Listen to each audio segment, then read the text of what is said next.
Here we go. It's time for the aftermath. Right here on BearcatJournal.com as the Cincinnati Bearcats dominate the Houston Cougars 34-0 on a sweltering Saturday afternoon at Nippert Stadium. This show every week brought to you by our great friends, longtime partners at Mio's Pizza, right on Short Vine in Clifton. Before the game, after the game, anytime you're in Clifton, stop by and see our good friends at Mio's. Great pizza. I love the steak hoagies. The pretzel bites are amazing. The potato wedges, out of this world. Food is delicious. Great drink specials throughout the week. So stop in anytime you're in Clifton and see our friends at Mio's.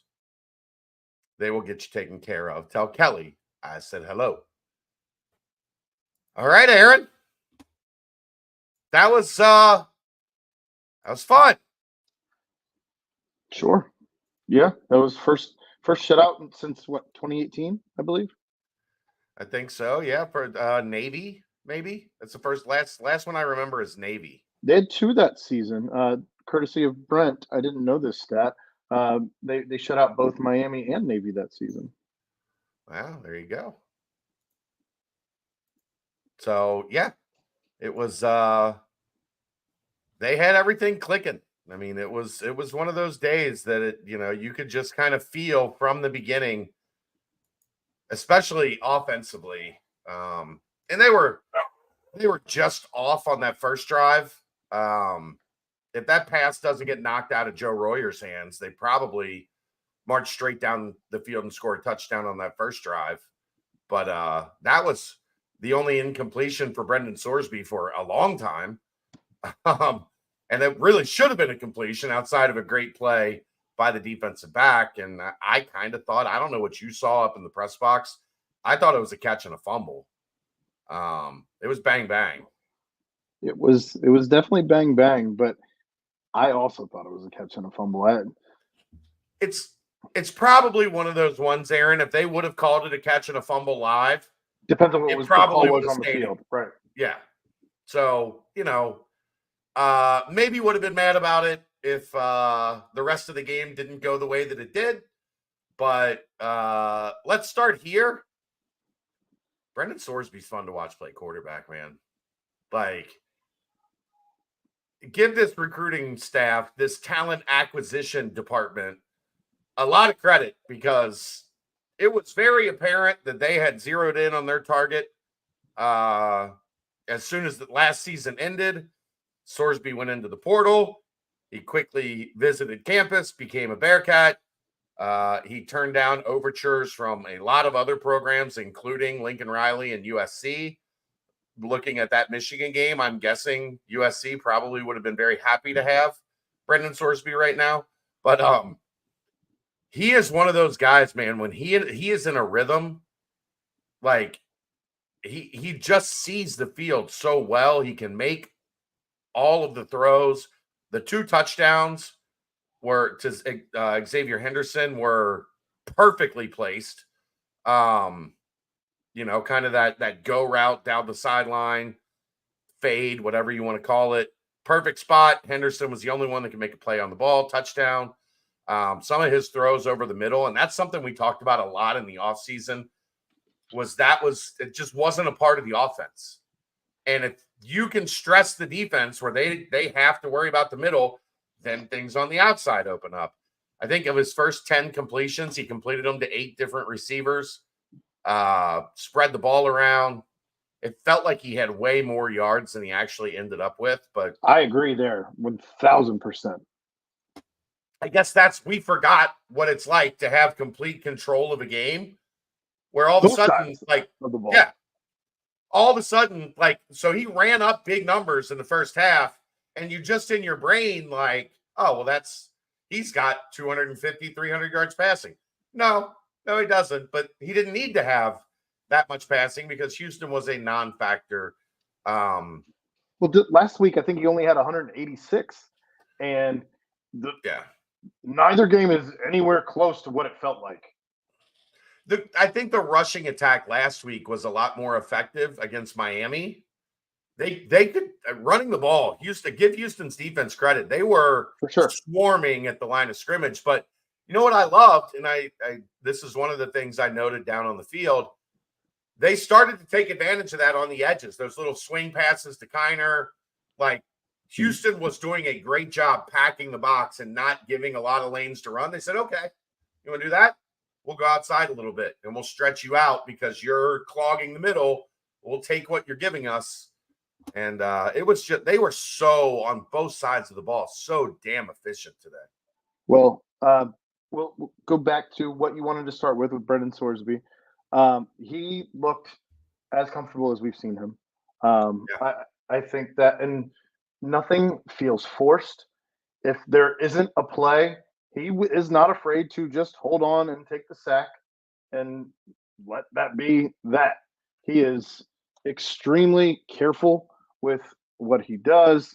He very rarely is there a play where you can even be critical of placement.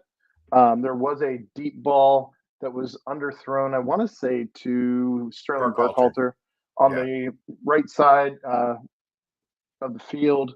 And had he thrown it more towards the corner of the field, I think Burkhalter gets there if he leads him and throws it more to the corner because the safety wouldn't have been able to catch up with it. But it was that was not great. And then the one that Burkhalter actually came back for was also underthrown. I know Sorsby was worried about that. He said in the presser after he released it, he was worried that it was underthrown. But Burkhalter came back on it, and if he hadn't caught it, it would have been a pass interference. That was Burkhalter pretty much made the play where one or the other was getting called, and we got really used to seeing that call on us last season. So we were very familiar with what that play looks like. But it was one for the good guys this time around. That all said, let's real quick, Sterling Burkhalter. Like we wondered, one of the bigger questions I had on offense was who's the guy behind Xavier Henderson? Who is going to be the guy that lets him get a breather so that you don't have to have him on the field all the time? Sterling Burkhalter is having quietly, and not as quiet, like he's having a really strong start to this season as a 2. Your 2s usually don't look like Sterling Burkhalter has looked so far this year. He is looking very good. I've been thoroughly impressed. And that's, again, after spending an entire season in this system last year without recording a catch. He did not have a reception last year. And this year, he looks like he is out to make a statement. He's been nothing short of impressive in the catches that he's made, the plays that he's made.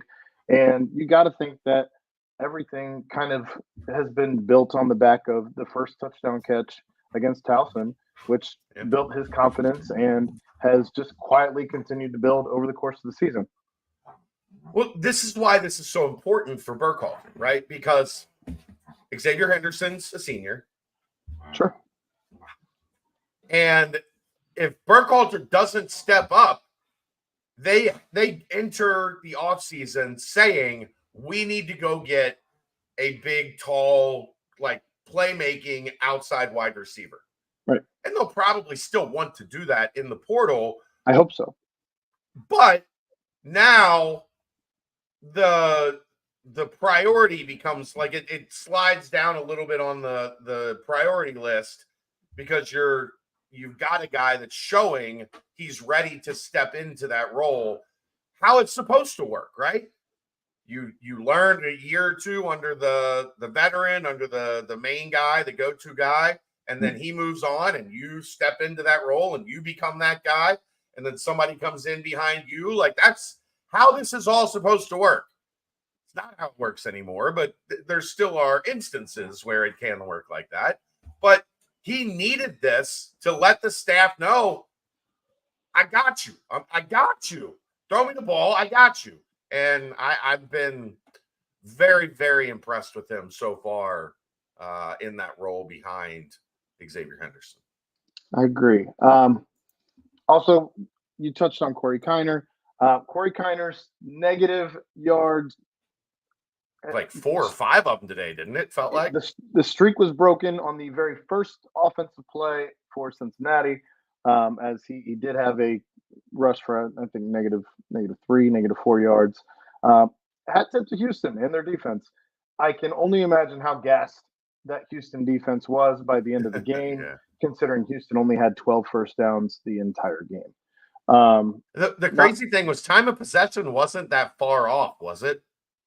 I don't know where to find that actually on the Cincinnati 33, Houston 26. So the fourth quarter kind of skewed that. I think going into the fourth quarter, they were really close in time of possession, and then they weren't. but Corey did what Corey does. He still broke one off for 44 yards on an impressive run for a touchdown. Definitely happy to see him get to be able to showcase. Wow, Aaron. What? I just got the numbers. At the end of the third quarter, Houston led in time of possession 23-21. Fourth quarter time of possession, Cincinnati 12-34, Houston 2-26. That's insane. Sorry, I didn't mean to interrupt you, but I found on Stat Broadcast where that was, and then I saw 12 minutes to 2 minutes. That's crazy. Wow. But we got to see Corey showcase that breakaway speed that he worked on in the offseason. It's been very apparent throughout the 4 games that the Bearcats have played thus far, and was really happy to see that. Also happy to see Chance Williams get some big chunk gains on 4 carries for 38 yards there. That said, you talked about both sides of the ball being dominant. I don't feel like I've seen the defense actually dictate what the other team was going to do in several years. Well, let's be fair, Aaron. That is a terrible Houston offense. That's not to take anything away from Cincinnati. That Houston offense was hard to watch. Like, could you imagine what this fan base would be, like where they would be if that's what Cincinnati's offense looked like? While I know that Cincinnati beat Houston last year, I'm not certain that what Cincinnati's defense was last season would have fared nearly as well as what we saw today against. No, I agree with that. This defense looks like it's coming into its own, Aaron. And that's kind of the point I was getting to, is the fact that, like I said, we haven't seen the team dictate what we knew the game plan going in. We knew that they needed to force Houston to pass the ball. If you force Houston to pass the ball, they're not going to do it very well. Houston ends the day passing 11 of 16 for 73 yards and 2 of 5 for 19 in total, because of 2 different quarterbacks. 13 of 21 for 92 yards and a pick. Yeah, no touchdowns, obviously, with the shutout.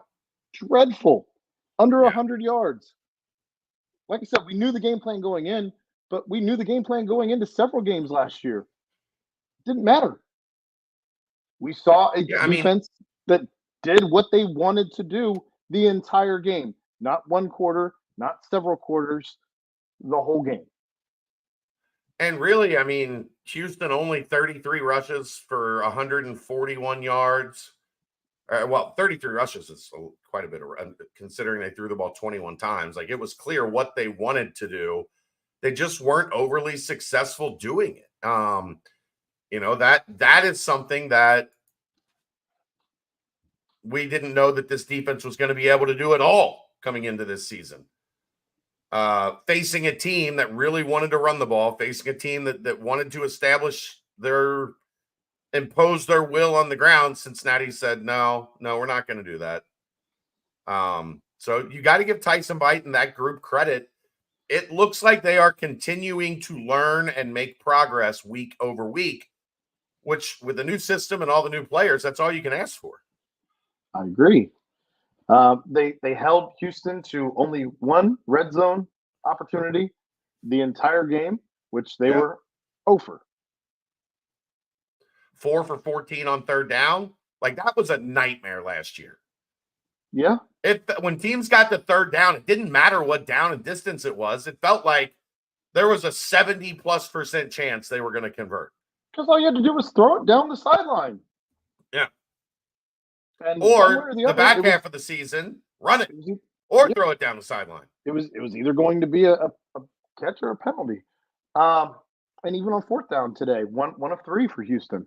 So the defense played really, really well. I didn't notice, honestly, tackling was fantastic, especially in the backfield. A lot of tackles for loss today. Kalen Carroll, I think, maybe had his best tackle I've ever seen him make. That was a big one. When he stopped a guy, I think it was on third down. But he stopped a guy, wrapped him around his hips, continued to wrap as he slid down his body, ended up being a trip and fall 4 yards or so back behind the line. But I just thought that they tackled well. I thought the defensive line played well. Linebackers were, even without Jonathan Thompson today, as he was left the game with an injury. The linebackers were all over the place. Defensive backs caused havoc, turning the ball over, forcing fumbles. Defensive backfield was superb outside of the 152-yard deep ball. Yeah, that is something I am it has been a problem at least once a game, every game. Somebody getting loose, running a post route or running a deep crossing route as they run through multiple safeties. And that's kind of what it was again. Inside post route, run past the safeties and then be wide open coming out on the other side of the defense. That has been their bugaboo. I'm interested to next time we get to talk to Tyson Bite, like, is there a miscommunication? Is there passing those guys off? Because they don't play a lot of like straight man coverage. So I don't think it's, just somebody getting beat. But I wonder like what the breakdown there is that is allowing that. Macon said in his presser, I don't know if you've had a chance to listen. Macon I have said not yet. No, he said it was on him, and he said they've got to shore that up. He owned it in the presser, and he realizes that they can't give up plays like that. He said, as a leader, that's unacceptable. We know that, and so it's definitely something that I imagine is going to come up during film, and they're going to say that we need to work on this. And I think it's going to be, I would again imagine a point of emphasis. Probably not just this week, but for a couple weeks until they shore it up, because I'm with you. I mean, you had 4 plays of 35+ yards against Miami. You had this one play of 52 yards, and had their quarterback actually been able to throw a ball today outside of the one, you might have seen a couple more, but it wasn't the case. Yeah. I mean, I like I said, I'm just curious. And Minkin said it was on him, but I'm curious what it was that was on him. Was it not picking up that guy's coming into your zone and you need to go with them? Was it a man coverage? Like, I'm just curious. I think he said he just couldn't let a guy get behind him like that. I imagine it just was probably just the fact he didn't recognize he was in his zone. But yeah, maybe something you can follow up on. That is, it's something I plan on following up on, because it's been really the last 2 games, like that's been the biggest bugaboo of the defense, because the run defense looks a lot better now. Miami doesn't run the ball all that, although they're running it pretty well against Notre Dame today, or at least better than they did against Cincinnati, even though that one's starting to get a little bit out of hand. Notre Dame just went up 21-3, but Houston's run the ball fairly well this season. Yeah, I mean, they held him to 4.3 yards a carry, which, you'd like that to be a little bit lower. You'd like it under 4, but you're in that range. And some of that stuff was later in the game when the game was decided, and they brought in the backup quarterback who, I mean, just had no intention of throwing the ball. Like, he did not look to pass really at all. He had 1 completion, 1 for 2. 2 for 5. 2 for 5. He was not in there to pass the football at that point in time. No, he was running around. Truthfully, he was running for his life. You almost felt bad for him. Yeah. They threw that kid to the wolves. So I thought they did a pretty good job on the ground against a team that showed like the only way we can hurt you is by running the football. I thought they ran to the football really well. I thought they tackled, as Chelsea pointed out, the tackling was better than it had been all season so far. And you hope this is a sign. I mean, we'll get into it all week. Texas Tech is going to test this defense a lot more than Houston did. So I don't want to get too out over my skis and saying this defense has arrived. What I do want to say is I think this defense is starting to figure some things out. Right. And it is going to continue to be a work in progress probably all year. But things we talk about, things that we want to see, and I know you can't put a tangible measurement on things like momentum, things like confidence, things of that nature. But we saw Golday have his best tackling day as he led the team in tackles. We saw, again, the secondary, you hold a team to under 100 yards. That's something to hang your hat on. The entire defense put up a donut. We haven't seen that in 6 years, which is nuts. But, I mean, that means you legitimately had guys come through the program in their entirety, sometime in between, and never see a shutout. So we saw that today. But these are all things that you can build on. These are all things that you can continue to push the team. You've done it before. Let's continue to work on that. And I think that for a team that has not won 2 games in a row since the first 2 games of the Scott Satterfield era, this has been a very, very big 2 weeks. Yeah. Back to offense, I think the one thing I did want to get to, they had 22 first downs going into the fourth quarter. Let's see. First downs. They had 17 first downs going into the fourth quarter and only 6 snaps on third down. That's when you're playing well, right? Like 17 first downs and only 6 snaps on third down. They were 3 of 6. Now, I think they were 0 of 4 in the fourth quarter when Lichty was in there. And they were just trying to run the ball. Finished 4 of 10, right? Get out of there. But they were 3 of 6. Lichty was 1 of 4. 3 of 6 going into the fourth quarter. And that's just efficient offense. You're not even getting – we talk about staying ahead of the chains. The ultimate way to stay ahead of the chains is to get first downs on first and second down and to never be in third down. Like just move the ball efficiently on first and second down, move the chains, keep the drive going. And that's what I talk about, like when Sorsby is in rhythm, because they had a couple, where there were tackles for loss on first down.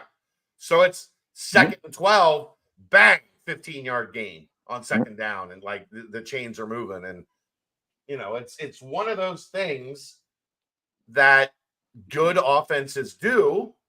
And I'm starting to feel like, Aaron, this is a good offense. Like, I'm not all the way there yet, but with the weapons, with the way that the line is playing, with the way that Sorsby is playing, and you have Kiner, I'm starting to look at this and say, you know what? They're pretty dang good on offense. Your quarterback through 4 games has already passed for 1,000 yards. It's been an impressive start for this offense. I think if we're being nitpicky, we'd like to see maybe receivers 2 through 5 elevate a little bit. I think though that, and I agree, but I will say I think that's hard to quantify when you're spreading the ball out as much as you. When everybody's getting 1, 2, 3 catches, there's not that one guy like we're looking for. I think, like, I want to see Jamoy Mays, or I want to see Tony Johnson, or I want to see one of the slot guys really step up. But when everybody is catching between 1 and 3 passes, I don't know that there's a place for like that one number 2 receiver or that one slot receiver to really like break out. The other thing is Joe Royer's got to figure out how to hold on to the ball. Man, that's starting to get a little. That's 2 games in a row. I know, but the one today I thought was just a guy making a great play. It was a fantastic punch. I mean, I don't think there's anything Joe Royer could have done differently. I'm have that ball punched out. I'm worried about it getting into his head, I guess. Yeah. And, the one against Miami, he was just going like beast mode, and he probably should have got it up. There is a fix to the one we saw against Miami, right? You just get it up here and you go to the ground and you got 1st and goal from the 1. Like, that was a mistake. I don't know that today was a mistake. I thought that was just like, damn, that guy made a really good play. It's nothing against Joe. I know what you're saying. Yeah. I feel like he just keeps finding himself in these shitty positions where it's like, can the guy catch a break? Yeah. Well, he had a catch a little bit later where the linebacker was all over him, and Sorsby put it like right in the only spot that he could have caught it, and he did a good job holding on there. I get what you're saying. I just like sometimes the other guy just makes a hell of a play. I thought that's what happened on the first one. It's like you always say, sometimes you're the bug, sometimes you're the windshield. Yeah. He's been, unfortunately, the bug a couple times. Need a little bit more windshield from him. I agree. Yeah, we talked to Randy. We talked about Burkhalter a little bit earlier. He's playing great. I also want to point out while we're on the offense, 4-4 in the red zone today. 4-4. Yeah. That's I don't recall a time that against an FBS opponent. This regime has been 100% in the red zone. Yeah, and only one of them was field goal, right? 3 touchdowns and a field goal. So yeah, I mean, Sorsby with his run, Kiner with the long run. Yeah, they were efficient. That's the word of the day is efficient. They were incredibly efficient offensively throughout, because the numbers don't look like a 34-0 win, and you didn't have like a pick 6 or a special teams touchdown. It felt like a day the offense dominated Houston, but it wasn't like statistically. It didn't look statistically great because there weren't a lot of empty yards, I guess is the way to put it. I guess that's the way I'm looking to put it. There weren't, they went up and down the field a couple times and never got any result from it. So then you look at the numbers and they've got 570 yards of offense, but they only scored 4 touchdowns. This was like when we got our opportunities, they cashed in on them at a high level. Mm-hmm. So I just wanted to point that one out because I don't recall another time. No. Switching over to defense, just an all around. Hey, you should. I think it's the first Power 4 team to be shut out this season. That's a good place to be. Yeah. What are you doing? Trying to figure out a charger situation. Are you about to die?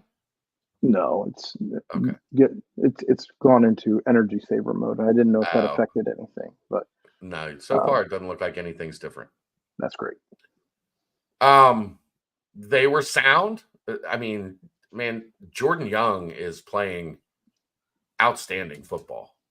He has translated exactly what everybody said he was all about this offseason, all about business, all about putting every effort he could into the offseason and his training program, and it has translated. And it has translated really well. There's still every now and again a penalty here and there that you want to have back.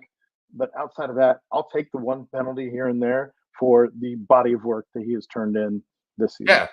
And even the one today was kind of, I went back and looked at it. It was a little ticky-tacky. Like, it's one of those ones that if they didn't throw the flag, you wouldn't be surprised. If they did throw the flag, you wouldn't be surprised. Like, it was kind of from the box, it was 50-50. Okay. From the box, it was obvious. That said, if it had been the Bearcats getting that, I would have lost my mind if they hadn't gotten the flag. So I'll put it that way. But again, fair. I'm okay with one here and there. If it's being aggressive and like part of the reason that you've been so good. Everything else he's done has been way above expectation. And I think that this was the Jordan Young that we thought we were getting last season. Yeah. And this is the Jordan Young that deserves the nickname the Warden. I didn't notice a lot of the freshmen today. Antoine Peak, he just murders people. He has no regard for his body. None whatsoever. He was tied for second on the team in tackles with 7. He just flies in there and smokes people. He's going to have to be a little careful because after the point of tackle, he's still driving them into the ground. He had one. I was anticipating yes, we're definitely talking about the same play because his leg into the UC sideline, like 8 yards into the sideline. He's still bang. Oh, that's a very different play then. This one was in the middle of the field, and his legs are still chopping. The guy's on the ground, and he's still pushing his shoulder into the guy as if he's still running. But no, he's just on the ground. I don't know. He's reckless. And the one I'm talking about, he almost got the guy to the benches on the UC sideline, like right around midfield where the coaches all hang out. Like you saw everybody scatter. And he was still 6'7", like I don't know, 6'7", but it was like 4 or 5 yards into the sideline, finishing the tackle.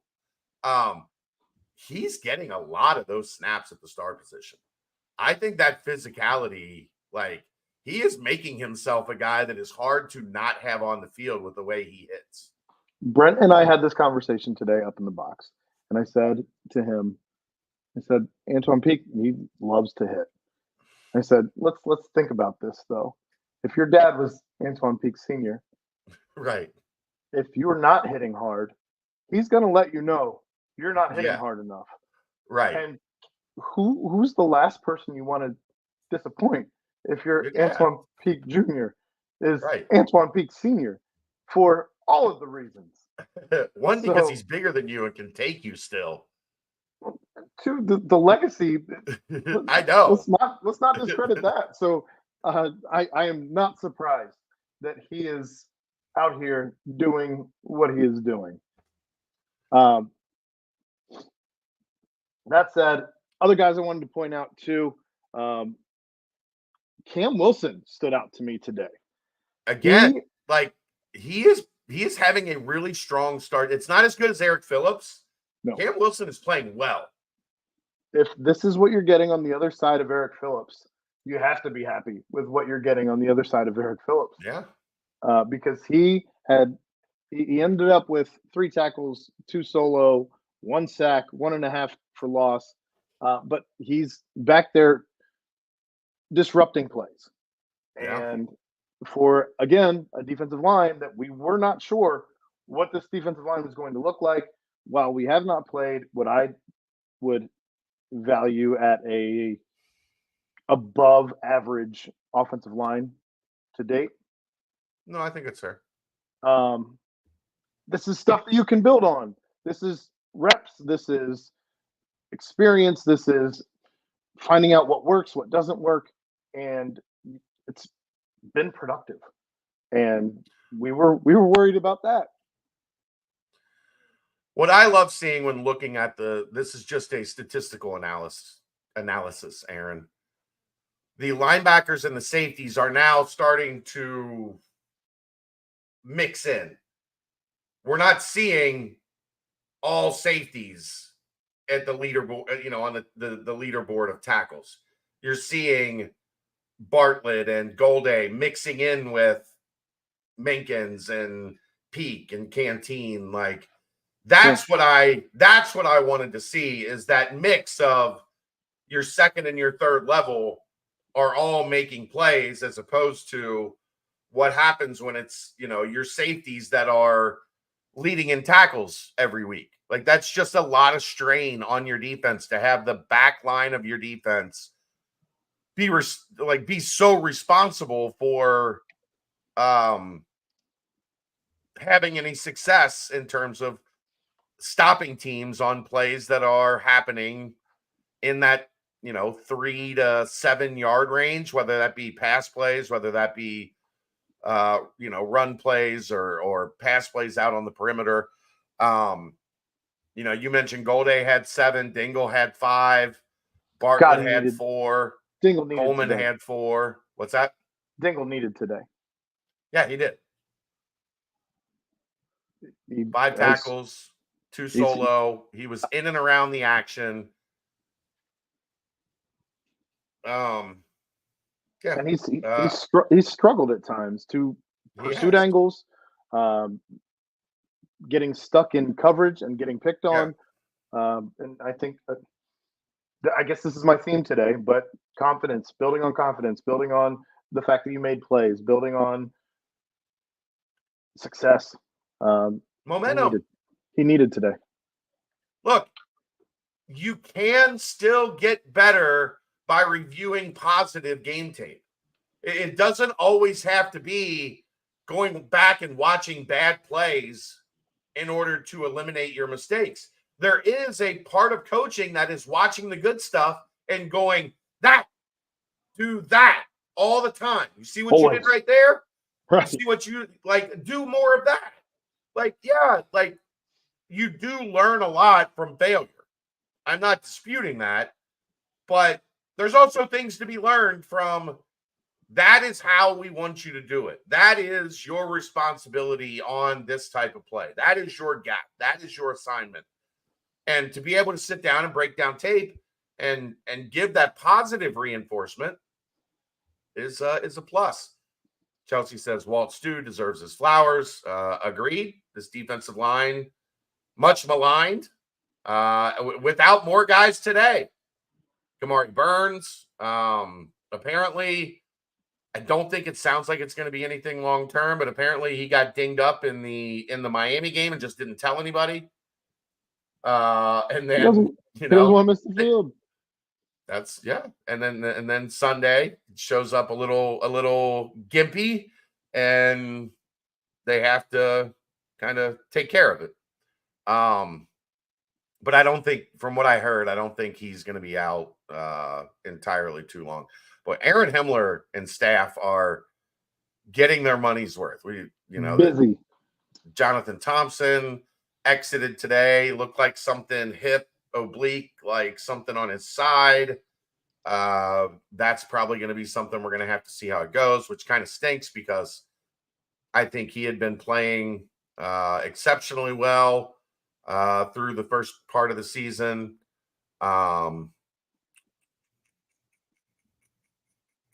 Jordan Robinson with the forced fumble today, that's starting to see him look a little bit more confident. I thought, when you go back to camp, when he first got out there, he didn't look like he knew what he was doing, which is probably because he didn't know what he was doing because he had just got here. Remember, he was a guy that didn't really get enrolled until before camp start. Last one on the team, essentially. Yeah. So you're starting to see him look a little bit better. I thought Ormani Arnold played pretty well today. Kalen Carroll played well. Jordan Young played well. We didn't see a lot of that, that stuff out to the wide side of the field, or a lot of the swing stuff. That wasn't you could tell Miami wanted to go after that last week. Houston wasn't able to. Anytime they tried to get it out there, Cincinnati did a really good job of shutting it down until the end, when they were running those like quarterback power off the left side with the second string quarterback, where he would just hide behind 2 guys with his hand on him and just let them push forward for 5-6 yards. The freshmen, we're getting used to this at this point. Simeon Coleman put up 4 tackles. Who else? Monte Whedon Wheaton had 2. two tackles. Jaquan Parker Sanks had 2. Jaquan Sanks had a tackle. Sabor had a tackle. Gravy Johnson had a tackle. Yeah.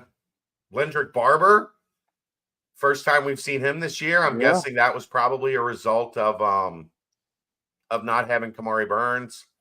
So they were a little thinner, a little more thin at tackle than they normally have been. So Lendrick Barber with a little action today. Well, you also saw guys like Devin Zahersky and Gavin Grover. So, I mean, they were certainly, especially in the fourth quarter, they were running some freshmen out there trying to get some snaps in. Grover was out there a lot with no Shermanator. Yeah, he was out there early. He ended up getting I want to say a PI call or something early on.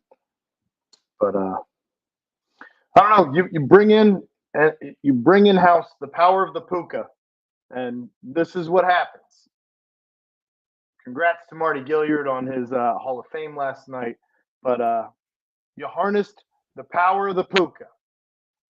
A funny little post game thing. He was talking to John Cunningham, and we were all kind of standing around, and John was kind of joking with him, like, "Hey, we need to bring you back. Look at the luck that followed you. We need to bring you back." And Marty was like, "You can hire me. Like, I'll work here. You want to put me on staff? You want to find something for me to do? Like, you can bring Marty back, and we'll do this." Good on him. His resume speaks for itself. I think. I don't know that you have to actually fill one of those out. No. I will tease this a little bit. I don't want to say it's guaranteed yet, but there is a pretty good chance that Marty is going to join us Monday night for the BBP. And we're going to let Marty and Royer have it out 2009 versus 2021. Who wins and why? I hope Ryan's ready for the smoke he doesn't want. Oh, he doesn't want that's not Ryan. Ryan can talk a little trash, but he's not Marty Gilliard. No. One of these dudes is not like the other. Dave. Hi, Dave. I agree. Marty in the Hall of Fame, but not in the Ring of Honor is mind numbing. Those are 2 separate processes. I agree. Marty should, without question, be in the Ring of Honor. That is a process that I think is, for some reason, completely halted, disjointed. It needs to be scrapped. Whatever process they have needs to be scrapped and retooled. Because since Kevin Huber, the only person that's gone in there is Shaq Washington. You're missing about 45 dudes at this point. Right. Like, they have to read, like, the Hall of Fame is something that happens every year. Like, there is a process. Right. Guys go into the Hall of Fame. Women go into the Hall of Fame every year. There is a standard procedure for that. There is not that for the Ring of Honor. And we could sit here between 08-09 and just 08-09 and 2021. There are 10 guys probably that deserve to be in the Ring of Honor. Total or from each year? Probably total when you're talking like actual like Ring of Honor.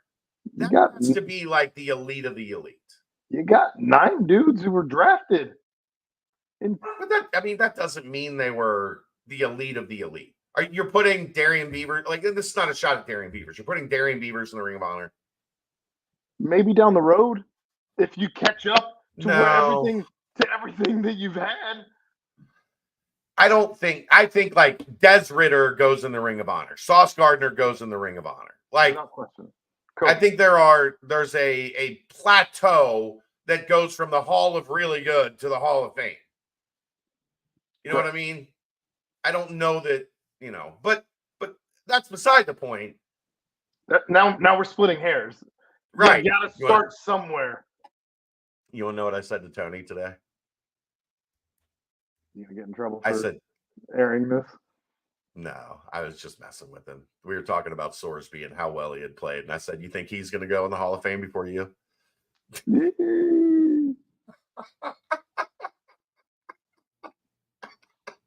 He gave me a dirty look. Yeah, I mean, I feel like the only thing more disrespectful you could have said there was calling him soda pop. I asked him at one point if they would give him T-shirts to throw into the crowd, into like the Bearcat layer, and he was like, arm, elbow, brr. Tony and I have a lot of fun on the sideline during games, like entertaining each other. And it's usually pretty relentless. He takes plenty of shots at me. I get a couple shots in at him, and we usually have a good time. But yeah, I think Sorsby's going to get in the Hall of Fame before you. Yikes. The only thing we haven't touched on, special teams continues to be special. Well done. Very good day today. Didn't get maybe the distance we had gotten from Fletch so far this year, but the hang time was there. They weren't returnable. Like they weren't, I think he averaged 43. He had been right around 50 average. Yeah. Long 49. He hit one short one that he just didn't get a good foot on. But 2 punts, average of 43 yards. Logan Wilson's kick return, he zigged when he should have zagged. If he had cut left, yeah. That might have been 6. He's going to watch that tape, and he's probably going to be sick. You know who would have cut left? Marty Gilliard. Probably. And young Hawks, good from 46 and 34 today. Nothing fit. And they look so easy. He's killing the game right now. He's got to be. Somebody looked at me on the side. Somebody looked at me on the sideline today and went, "He's going to kick in the NFL." Like, could you imagine with that story if he ends up? I mean, he drives the ball, man. Even watching his extra points, they end up at the top of the Bearcat layer. Like, yeah, he doesn't have a whole lot of like, I'm just gonna going this one it's through. It's still going up when it's caught. Yeah. So he's been outstanding. Whatever switch they flipped on special teams, good on you, because it has worked. It has been a whole different animal. It's been a long time coming. Jeremy, 21 months. Thank you, brother. Been a long time coming, Mr. Kerry Combs, for this special teams to be special again, and keep it up. I did notice the Gunners missed on one today, on one of the punt returns. It might have been a kickoff. Oh, it's the kickoff where he dropped it. I was going to say the punt returns, the long was 10. So no, it was the kickoff where he dropped it and then kind of like, and that's hard, when the guy drops it, it throws off the timing of everything. Yeah. So the lanes are compromised a little bit. But look, you can't be the number one Gunner podcast in the country. Not be critical of your Gunners. Maybe that'll be on Stock Down this week in Keegan's article. Not touching that. But it might just be Stock Up this week. Also, not touching that. But then the problem is if they play poorly and lose, then it's all Stock Down. Do you have to do all Stock Down after that? Above my pay grade. Anything else you got? Anything else anybody thinks we missed? I gotta get down to a 2-year-old's birthday party. Well, you have a great time with that, and we wanted to get this done now because Aaron's got a birthday party and then a 2-hour drive home, and I have homecoming chauffeur responsibilities happening here in about an hour. So thank you to everybody for tuning in. Thank you to Mios for sponsoring this wonderful show. And we will see you next week. Don't know what time. That still hasn't been announced. I guess we get that tomorrow. This is The Aftermath, brought to you by Mios. right here on BearcatJournal.com. See ya.